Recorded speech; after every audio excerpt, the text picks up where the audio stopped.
Welcome to the Qasim Rashid Show, a civil rights lawyer here to expose all forms of injustice with a sprinkling of dad jokes in between. Here's your host, Qasim Rashid. Good morning and peace be upon you. It's a beautiful Sunday wherever you're tuning in from. My name is Qasim Rashid, and this is the Qasim Rashid Show here on Sirius XM Urban View Channel 126, the most awesome show in the multiverse. If I sound tired, it's because I am. I have been in LA supporting fire victims with pro bono legal support. Been working with Humanity First, and we're recording this a little bit earlier in the morning than I normally do. And I want to spend today talking about three really important things. One, the California fires, just the devastation out here, and what each of you can do to help. Even if you can't physically come out here, what you can do to help. I also want to talk about two things kind of fused together because they are related in some way. One is about solitary confinement. The other is about this new DOJ report about the Tulsa Race Massacre, the infamous massacre where a mob of white supremacists killed at least 300 Black people, displaced 10,000 and put them in internment camps and decimated one of the premier, well, it was called Black Wall Street for a reason, one of the premier economic hubs of Black Americans in Jim Crow America, post-slavery, obviously. And the DOJ report just finally came out, only 103 years late, 104 years late. And I've read a significant chunk of it, not all of it. I'm going to publish a more detailed analysis on my Substack. So make sure you hit that subscribe button if you're listening on Substack. And it's a mortifying read. I mean, it will rip your heart out. And for many, you're going to say, well, we already knew all this stuff. And you're right. We did know all this stuff. It still ripped my heart out.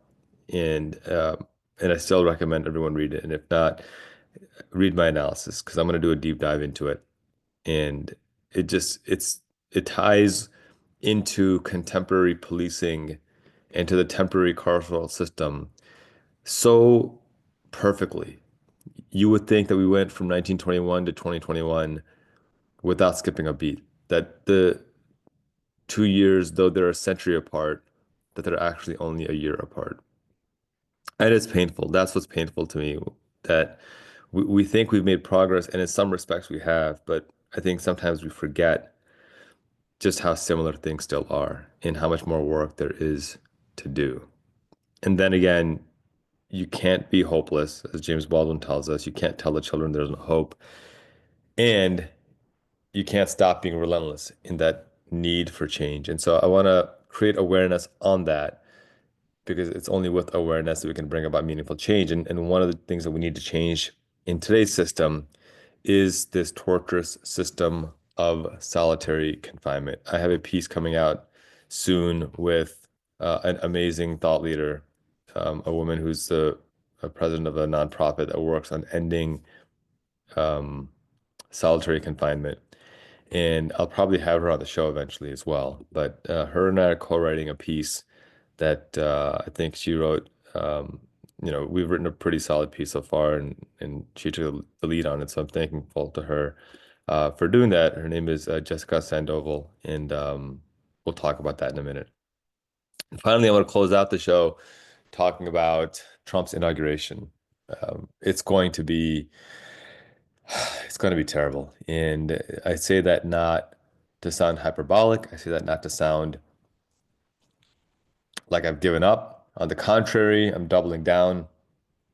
And I want to share what to expect that day, what to expect in the weeks and months after, and how you can be engaged and involved. If you're listening at Substack, like I said, hit that subscribe button so we can continue to create more advocacy and awareness on what's happening in this world around us, and hopefully be able to build some better systems, because unfortunately what we're seeing out of corporate legacy media is complete capitulation, and they're paying for it. I read a report in Semaphore that said that the Washington Post went from 24 million daily visitors to their website in 2021 to 3 million daily visitors in 2024, end of 2024, start of 2025. So in 3 years, they dropped from 24 million to 3 million, an 800% decrease in their website visits. That's incredible to me. It speaks to how they've alienated so much of the base. And by the way, it speaks to how billionaires don't actually know how to run a media company. They don't. Jeff Bezos bought the Washington Post and drove it into the ground. And I think anybody with a shred of honesty in how they assess these things can see that. This is a man who bought the Washington Post with $250 million, which, by the way, to him is, I did the math on this. It's like less than 1/8 of 1% of his net worth. Less than an eighth of 1%. It's like if you had $200, you spent a quarter on buying a piece of gum. It's a pretty expensive piece of single gum, but you get the point. That's how this is monopoly money for him. And he's taken a once really proud outlet that had published amazing work, one that Jamal Khashoggi used to work for in Free Press, and the same outlet that Jamal Khashoggi worked for, a man who was butchered by a dictator billionaire who didn't want criticism of him published.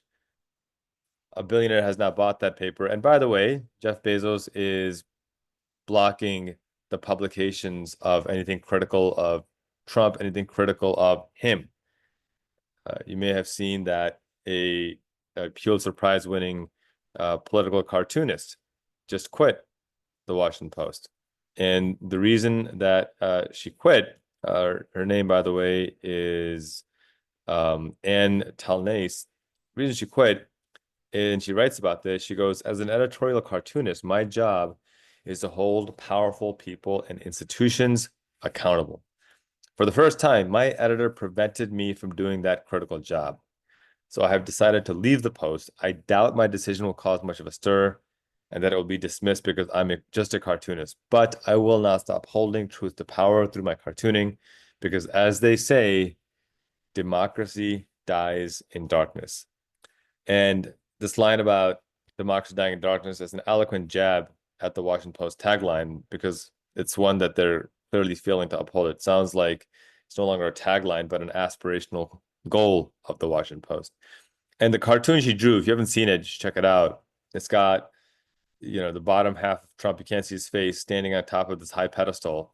And it's got billionaires, including Jeff Bezos, on bended knee, holding up bags of cash to Trump, with Mickey Mouse dead on the ground. And, the fact that Bezos prevented this from being published, one, I think it kind of speaks to how petty he is. I mean, dude, you're worth hundreds of billions of dollars. You really think a little cartoon is gonna affect your ego? You're that sensitive that's what you're worried about? Undoubtedly, prior to him purchasing the Post, this cartoon would have been published just fine. I mean, what could be more journalistic than holding one of the most powerful people in the world accountable for his unjust actions? But this is how Bezos has contributed to the massive decline of the Washington Post. You already heard me say that their readership has gone from 24 million clicks to 3 million. And then after Bezos blocked a presidential endorsement, the Post lost more than 10% of its paying subscribers. I think they ended up losing nearly 300,000 paying subscribers. And now he blocks his cartoon. They lose a Pulitzer Prize winning journalist. Another journalist, Jen Rubin, just resigned from the Post as well, senior veteran journalist. And according to a report by Oliver Darcy, a journalist writing for Status, the Post is now set to lay off dozens of workers in the coming weeks. This is the Post making budget cuts when they're owned by a guy who is worth hundreds of billions of dollars. Again, billionaires don't actually create economic prosperity. They create economic exploitation. We'll come back to that in a minute. But I want to shift back to what got me off track a little bit in these California fires. And, being out here and seeing the damage firsthand, there's things that go through your mind, things that just anger you to no end, that go through your mind and make you wonder just why are we allowing ourselves to go through this insane and ridiculous fiasco where billionaires are running the show and we have nothing to show for it. Experts estimate that the cost of the damage out here in LA is $150 billion. And that's a lot of money. It's already the second costliest fire in California history, the first being the Camp Fire back in 2018, 7 years ago. But here's the thing about the $150 billion. One, there's at least three billionaires, Musk, Zuckerberg, and Bezos, who could pay that in full immediately and still be billionaires. Not just billionaires, but still be worth hundreds of billions of dollars. That's crazy. No individual person, if you agree that's an insane amount of money, you should agree that no individual person should have access to that kind of wealth. Because also, when you combine all of the 801 billionaires in the United States, 150 billion is less than 1.5% of their net worth. It's irrelevant. It's absolutely irrelevant to the net worth. As a matter of fact, I was wrong on that. It's less than 0.15% because these billionaires are worth 6.22 trillion. They could pay it off and not even realize any money was missing. It's like couch cushion money to them. And likewise, as doing some research on this, the US Treasury estimates that billionaires annually evade $163 billion in taxes. Annually. That means that over the last decade, they've evaded more than $1.6 trillion in taxes. More than 1.6 trillion. That, by the way, could not only cancel all student debt, it could also cancel all medical debt. And it would hurt nobody. Billionaires would still be billionaires. 45 million Americans wouldn't have the exploitative burden of student debt on them. Hundreds of thousands of Americans wouldn't have the exploitative burden of medical debt on them. You know, it's bad enough the billionaires are leeching off our backs of millions of exploited workers. It's even worse when they buy off politicians and look the other way and then rewrite the tax laws to cancel future taxes. This is just not sustainable. I posted this and somebody responded, well, and I call these guys bootlickers because if you're out here defending billionaires, you're a bootlicker. And it's like, dude, they're not gonna help you. They don't care about you. They just love that you've bought into their propaganda. And the first thing goes as well, billionaires don't have large amounts of liquid cash. It's just tied up in investments of sorts. So you can't just say they have that much money because they don't have that much money. Okay, well, if that's the case, then why are they able to get massive liquid cash bank loans off of the collateral of those investments? You're acting like those investments are worth nothing, that they're just paper. If that's the case, then why are banks giving them insane amounts of loans at 0% or 1% interest? Meanwhile, our student loans are at 7, 8, 9, 10%. You can't tell me on one hand, well, it's not real cash. And on the other hand, marvel as they leverage those assets to get all the money in the world. Clearly, it's worth something. Tax them on it. If your problem is taxing unrealized wealth, well, guess what? That's what property taxes are on your home when they go up. You haven't sold your home yet, right? And you're paying taxes on the property value, the unrealized wealth. So if it's good for working people, it's good for billionaires. Second point is that it's not the billionaires' money as people like to claim that it is. They hoarded this money, hoarded and hoarded and hoarded this money from working people by underpaying their workers. As I've said before, if the minimum wage increased with inflation and worker productivity from the 1960s to today, it would not be $7.25 an hour. 40% of Americans wouldn't be earning less than 15 bucks an hour. It would be at minimum $28 an hour right now. Minimum 28 bucks an hour right now. It's 7.25. So that means that for the last 20 some years, 30 some years, billionaires have stolen at least $21 an hour per person for every hour that they've worked throughout the year. Not to mention the 50 billion in wage theft that occurs every year as well. So they've exploited workers by underpaying them billions and trillions of dollars over the years. Then they've exploited all of us by avoiding 163 billion in taxes annually. And then they're exploiting future generations by bribing politicians to rewrite the tax laws to cut even more taxes for billionaires. What do you think the trickle down scam was, guys? It was Reagan rewriting the tax laws with billionaire support to give billionaires our money, to have a wealth transfer, a redistribution of wealth from the bottom 90% to the top 1%. A Rand Corporation study finds that from 1980 to 2020, that resulted in $50 trillion in wealth being transferred from the bottom 90% to the top 1%. 50 trillion. So they're exploiting us by underpaying us, exploiting us by avoiding taxes, and exploiting us by cutting taxes. And by the way, paying for those tax cuts by cutting SNAP and TANF and Medicare and Medicaid. This is class warfare by billionaires. Stop defending them, start taxing them. Simple as that. And so what we're seeing here in California is a result of that billionaire exploitation. It's a combination of climate change caused by billionaire corporations like Exxon, who knew full well back in the 1970s that this would happen. Insurance corporations who up and left last year because they're like, well, we're not getting involved in this. They knew their actuary table told them there's a pretty high risk of a major fire happening. And insurance companies said, well, our job is to insure fire. And the actuary table said, yeah, but you're not going to make as much money. And the insurance company said, oh, well, in that case, we don't care. We're bouncing out. And they canceled tens of thousands of policies and just left. And just left. And all the money, all those people paid for all those years for fire insurance, gone down the drain. Because when they needed the most, insurance companies said, nope, we care about our billions more than we care about your homes. So you go and get screwed and get devastated. We're going to get the hell out of here and make our billions elsewhere. And take the money you gave us and invest it elsewhere. And we've talked about the Resnicks before, the billionaire couple who owns more than 40% of California's water. Could you imagine that privatizing water?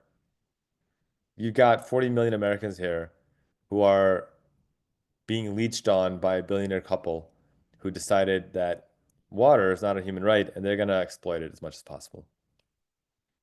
And as I wrote about this, this is a battle between the water billionaires, the oil billionaires, the insurance billionaires, all screwing over working people who are now suffering this devastating fire as a result of climate change and billionaire corruption. That's where we are right now. That's fundamentally what's happening. And as I'm meeting with these families who've lost everything, as I'm meeting with these individuals who just don't know where to turn, adding insult to injury is you've got these vulture capitalists who are calling and saying, hey, Joe, I'm sorry you lost your house. That was worth $500,000. But what we can do is we can give you cash, 50,000 right now. And while that may sound like a lot of money, the reality is, would you sell your house for 10% of what it was worth? Of course you wouldn't. Of course you wouldn't. But they know that these folks are in a place of distress, of depression, of devastation, and think, hey, I can make a quick buck. That's how these corporate vultures, these vulture capitalists operate. They see every disaster as an opportunity to make more money for themselves because shareholder value is all that matters to them. And that's what we're seeing out here right now. I was on a call last night. There's suspicion that the Eaton fire was caused by negligence, and there are going to be some major lawsuits coming through for sure. And I hope that they get all the money that they're owed and then some for this corporate negligence. You're listening to the Qasim Rashid Show here on Sirius XM Urban View Channel 126. You can support our efforts here, providing legal aid and on-the-ground support through Humanity First USA. Go to my website, qasimrashid.com/subscribe. You can log in and get the link there. I've posted it. I've pushed it out. You can go to humanityfirstusa.org and donate there as well. I'm grateful to the hundreds of you who've already donated. And by the way, this is not to me. This is to Humanity First, a 501c3 charitable organization. So this donation is completely tax deductible, and I encourage you to contribute. There's a saying I often think about that humility is not thinking less of yourself, it's thinking of yourself less often. And I encourage you all to think of our neighbors who are suffering, who have lost everything. And even if it's a dollar, and I mean that, even if it's a dollar, contribute because it goes a long way. You're listening to the Qasim Rashid Show here on Sirius XM Urban View Channel 126. When we come back, I want to talk about this DOJ report and its modern implications today and what we can do about it. Don't go away. We'll be right back after this break.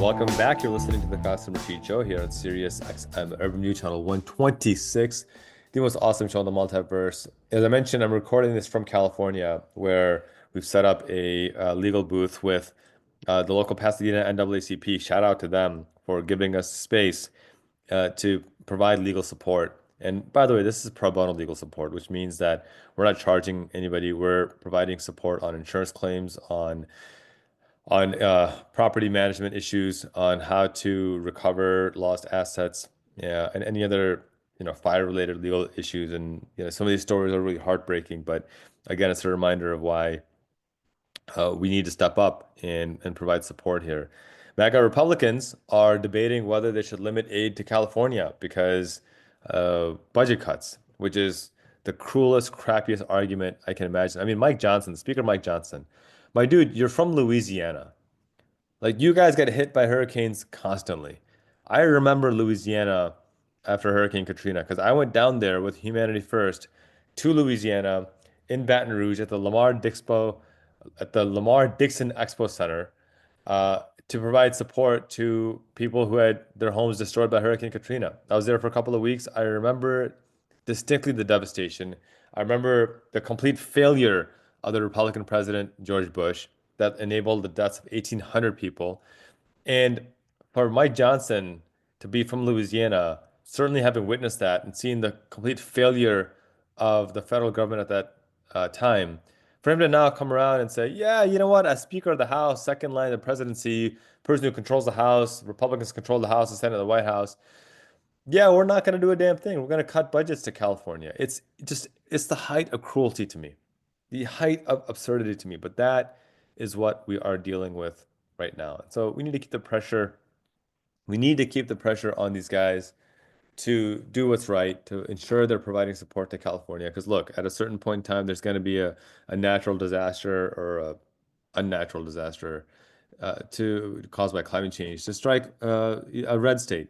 And we can't be sitting here pontificating whether we have the budget to provide support to the people in that red state. We need to provide the support. That's what you do. This is not a political issue. And that the fact that they've made it a political issue is just beyond the pale of humanity. It's just absurd, absurd cruelty. And unfortunately, with the Republican Party nowadays, when it comes to supporting low income or working class people, it seems like the cruelty is the point. Speaking of cruelty, I want to talk about this new DOJ report that came out. I want to do a deeper dive on it, but I have to get this off my chest because it's so enraging reading this thing. And I'm going to read a few excerpts just to give you an idea of how just devastating this is. But if you're unfamiliar with the Tulsa Race Massacre, first of all, that's sad. That's not a judgment on you. I'm passing. It's a sad indictment of our education system. Because if you don't know, you don't know. And I'm not criticizing a person for not knowing. I am upset that people to this day don't know about the Tulsa Race Massacre because it's one of the most significant and horrifying events in American history. And people don't talk about it. I mean, did you know that the first time terrorists used planes to attack Americans was not on Pearl Harbor? It wasn't. It was 20 years prior during the Tulsa Race Massacre of 1921, when white supremacists flew a dozen planes to drop turpentine and nitroglycerin bombs on Black Americans. And the white supremacists flying these planes also shot at Black people from these planes.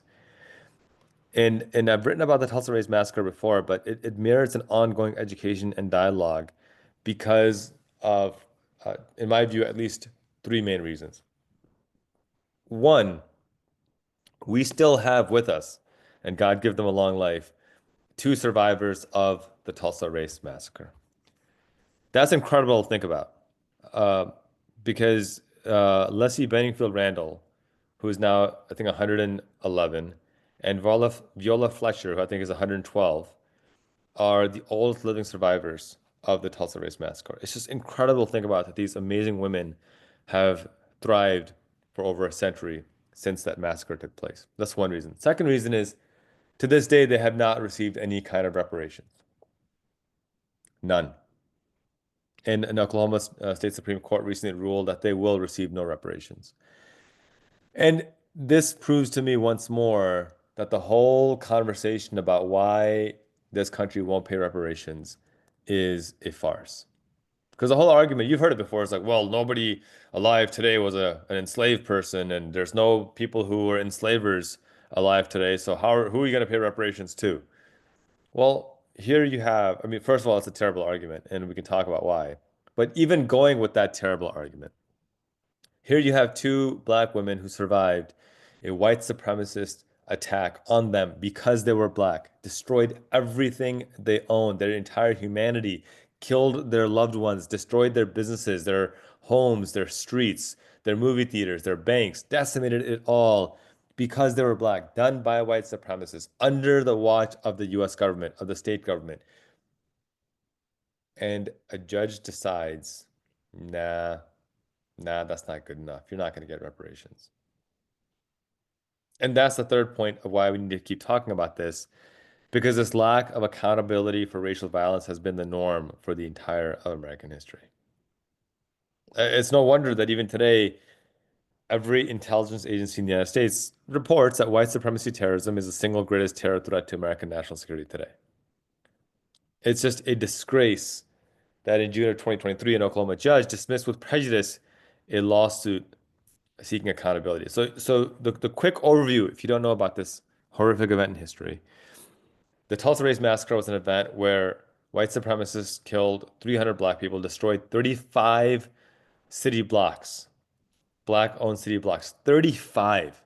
Think about how big a city block is, and imagine destroying 35. Hospitalized more than 800 black people.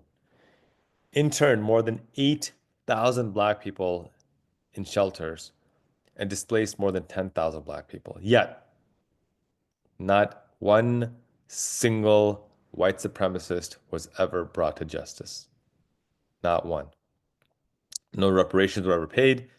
The Oklahoma Supreme Court rejected all civil suits and protected the insurance companies from paying out claims. So right away, the first thing the Supreme Court did in Oklahoma was say, well, these insurance companies, you guys are exempt. You don't have to pay out these claims.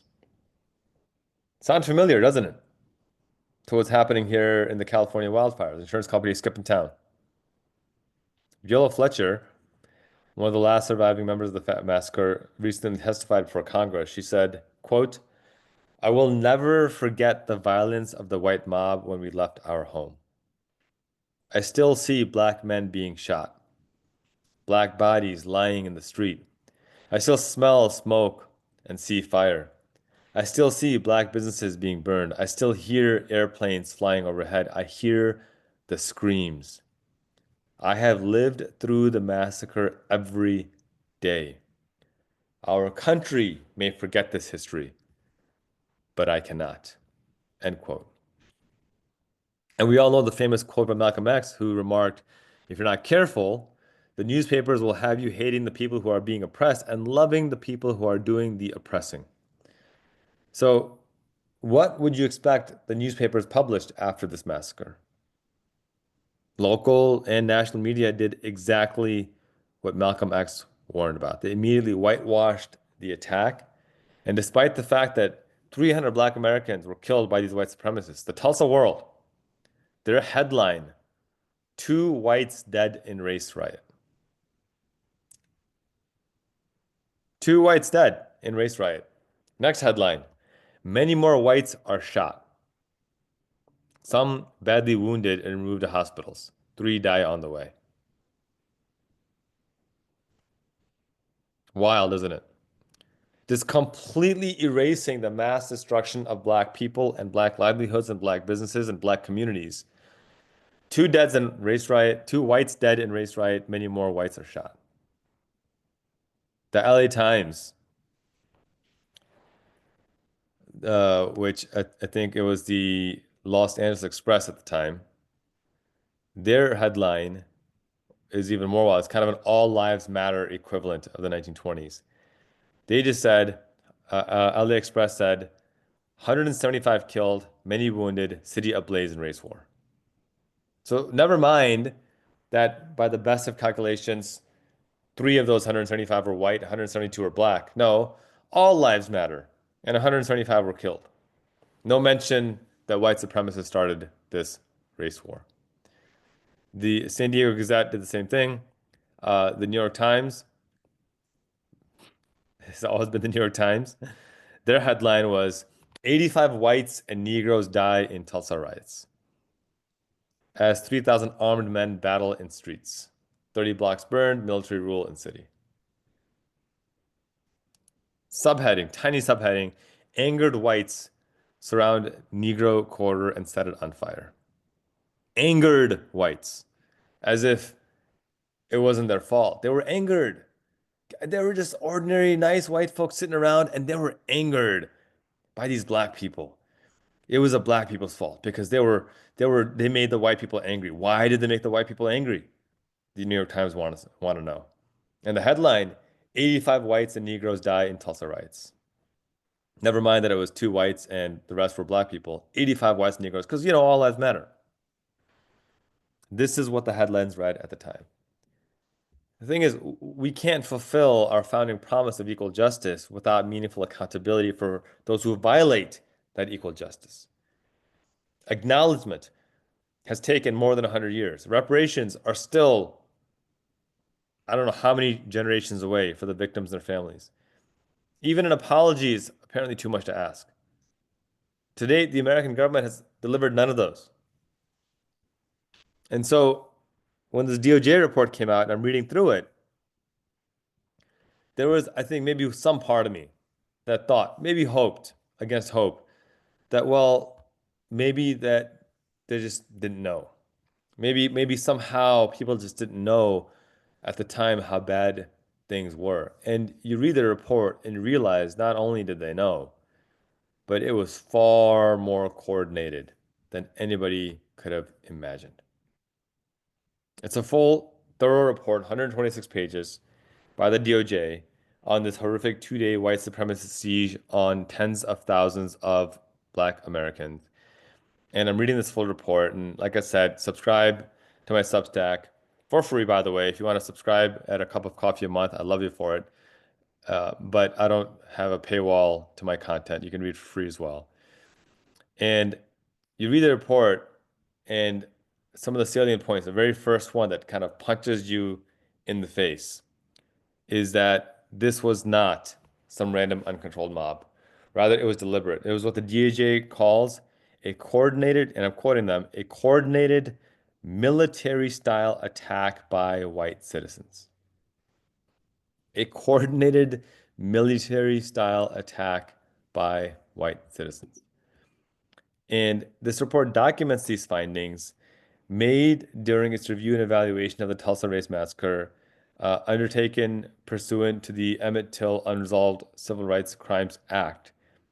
And this was held during a convening held on September 30th, 2024. And I'm quoting from the report here. In 1921, white Tulsans murdered hundreds of residents of Greenwood, burned their homes and churches, looted their belongings, and locked the survivors in internment camps. End quote. And this part about burned their homes and churches.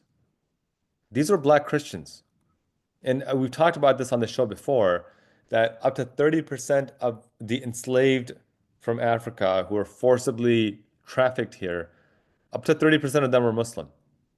And what these white enslavers did was they split up families, banned them from speaking Arabic, banned them from learning the Quran, banned them from praying, force-fed them pork and alcohol, both of which are banned in Islam, and made them forget their ancestral roots and religion. And then they forced them to convert to Christianity. And we've written about this at length. I've written law review articles about this at length, and forced them to build their own churches on the other side of the plantations. And then even in those churches, denied them the ability to learn how to read and write, appointed a white reverend to oversee them, and made sure they did not read the passages of the enslaved Jews escaping Pharaoh's grasp under the leadership of Moses. And then when they finally built their own communities, after having their religion stripped from them, after having the right to read and write denied to them, after having the right to not be enslaved taken from them with the loophole in the 13th Amendment, then they went and burned down their churches. These are white supremacists attacking black Christians, but you will never hear that framed as an attack on Christianity. Never, ever. Because it was not about Christianity ever. It was always about white supremacy. The report continues. Until this day, the Justice Department has not spoken publicly about this race massacre or officially accounted for the horrific offense that transpired in Tulsa. That's just wild to me. 103 years passed, and the Department of Justice, the word justice is literally in your name. This is not important. One of the largest massacres in American history of American citizens, and we're just not going to talk about it. The report continues and says, this report breaks down that silence by rigorous examination and a full accounting of one of the darkest episodes of our nation's past.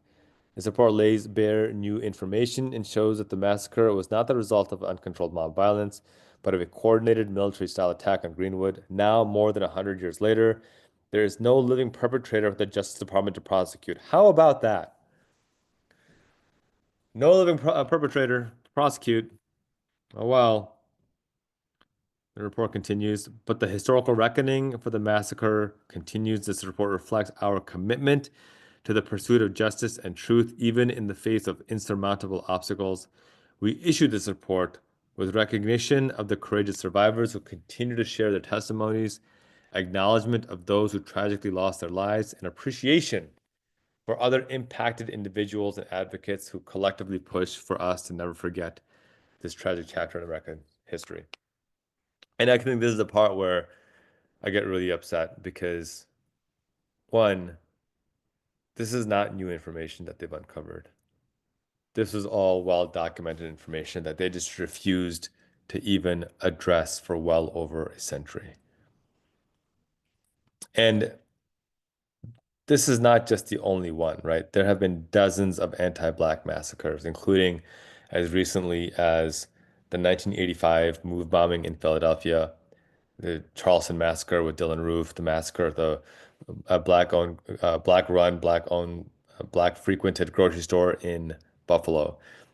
And these massacres continue to happen because of the deliberate censorship and ignorance of past massacres, right? I mean, that's just a fact that those who don't learn from the horrors of history are doomed to repeat them. And this is effectively what we're dealing with right now.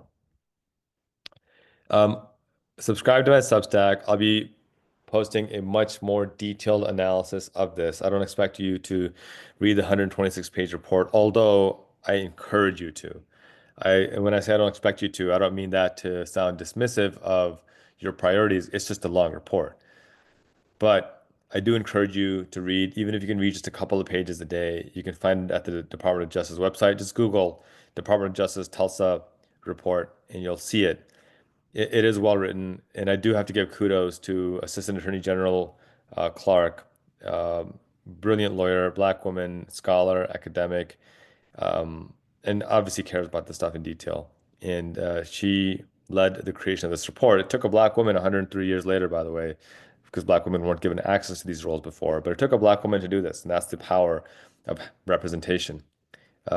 That's what happens when you have representation. You get meaningful equity like this. And so she put this together. I want to give her all her flowers for doing this because it was a critical contribution to our nation's history. And I'm hopeful that high schools, colleges, and law schools study this report and study just what went wrong and I wanted to talk about solitary confinement. Unfortunately, didn't get to that today. When we go to break, when we come back from break, we're going to talk about Trump's inauguration, but we will talk about solitary confinement in the future because as you read this report and you look at today's criminal justice system, you begin to realize, my God, how little has actually changed. They found new ways to torture people, and that's what solitary confinement is. And tens of thousands of people are in solitary confinement. They found new ways to torture people, but that torture yet persists, and we need to stop it.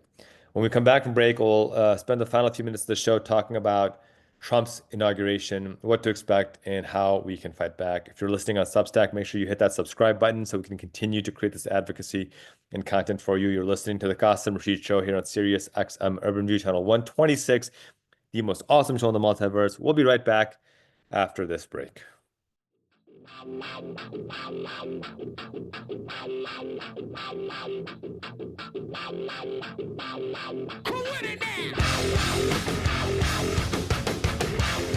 Welcome back. You're listening to the Qasim Rashid Show here on Sirius XM Urban View Channel 126, the most awesome show in the multiverse. As I've mentioned throughout the show, recording this from California out here, supporting fire victims with pro bono legal support with Humanity First USA. It's an amazing organization I've worked with for more than 20 years now. First time I deployed with them was in 2005 during the Hurricane Katrina disaster. I went down to Louisiana for a couple of weeks, and I consider it a distinct privilege to continue to work with them. Over the last 2 decades, I've traveled with Humanity First for disaster relief to provide support in fundraising, raised hundreds of thousands of dollars. I think probably getting close to $1 million at this point for them, which I'm extraordinarily proud of.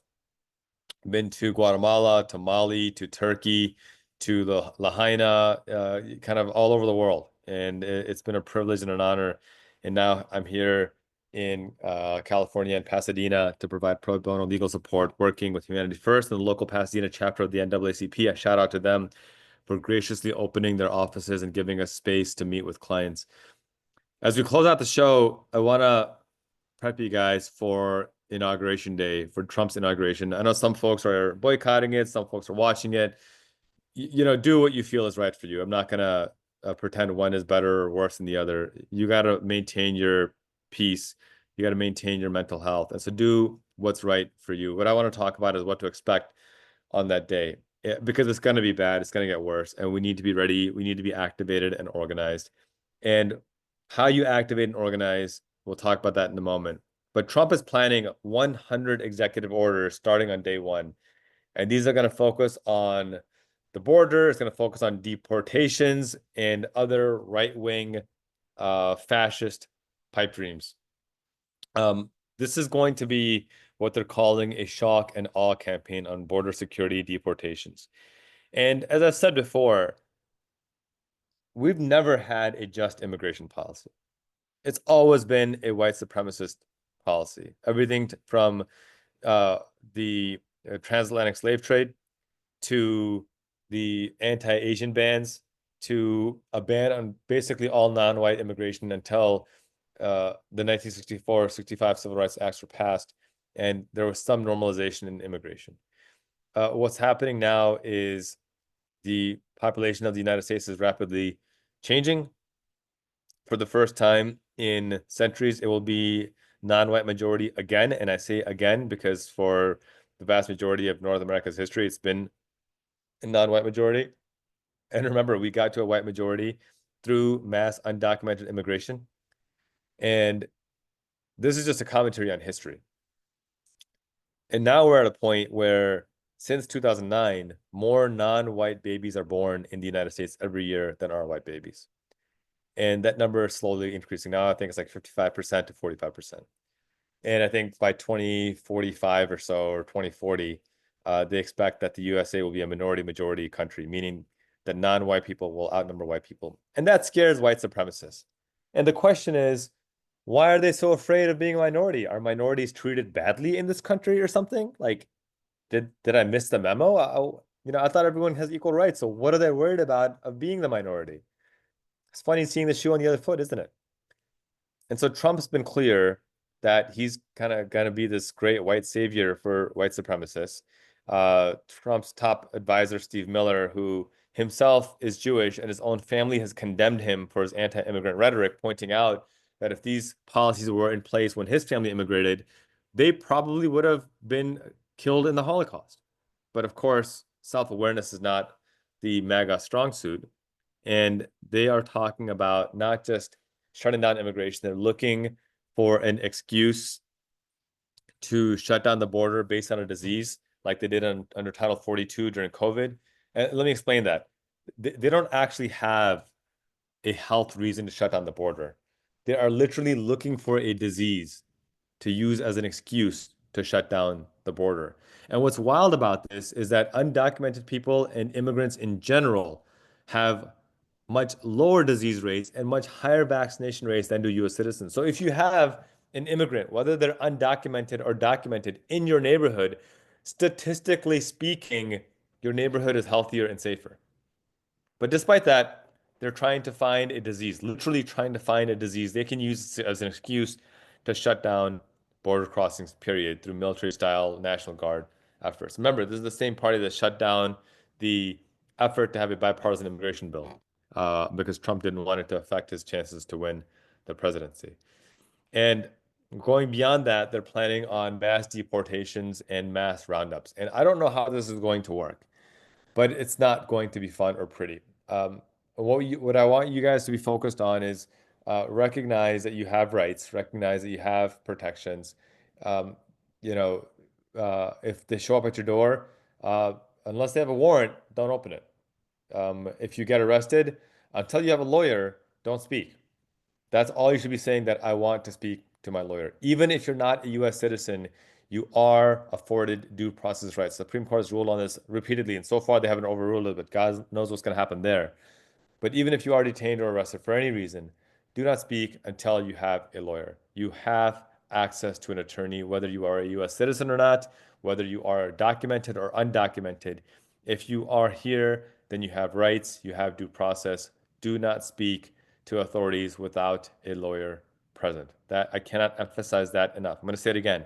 Do not speak to authorities without a lawyer present. Even if you think you did nothing wrong, even if you know you did nothing wrong, do not speak to authorities without a lawyer present, because as a person in this country, our Constitution affords you rights, and you need to be able to avail of those rights. So I'll say it again to the point of annoyance. Do not speak to law enforcement without a lawyer present. And what's most infuriating to me about this policy of theirs is that we know that immigration enhances the economy, it grows the economy, it increases, it strengthens the economy. And what these folks are doing is undermining, cutting their nose to spite their face. Um, we've got a massive shortage of agricultural workers, millions. Migrant workers fill that role. It would be such a logical conclusion to have an economic visa to allow migrant workers to go back and forth, not be exploited by these mega corporations, not be exploited by a broken immigration system, but allow them to travel in a documented manner, make their money, benefit us, benefit themselves, and still be able to go back and forth. But no, this is a white supremacist policy being put forth by the Trump administration. So be connected to your local ACLU, to your local NAACP, to your local immigrant rights organizations. I'm going to continue my advocacy writing in detail so you can have the receipts in front of you.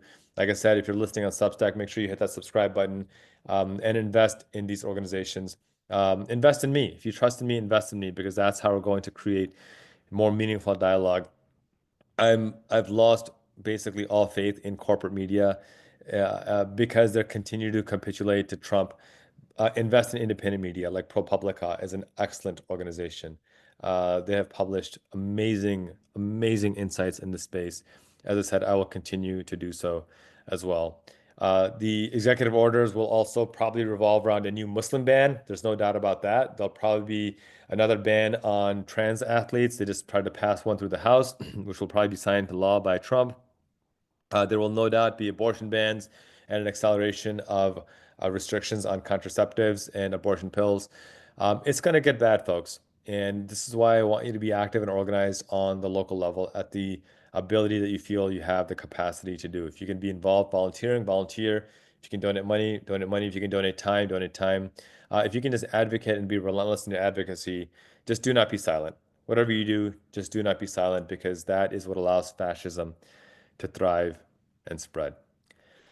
All right, folks, we've got a tough couple of years ahead of us, but I believe in you.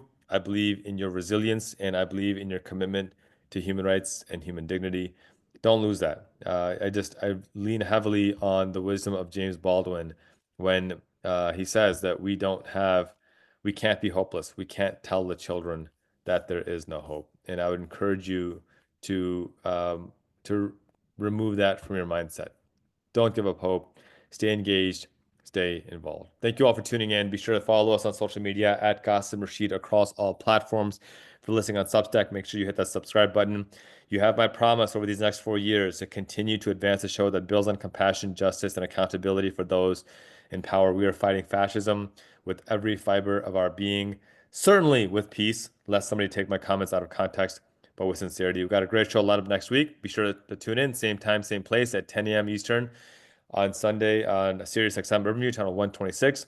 My friends, be fierce, lead with compassion and justice, and continue speaking truth to power. Till next week, peace.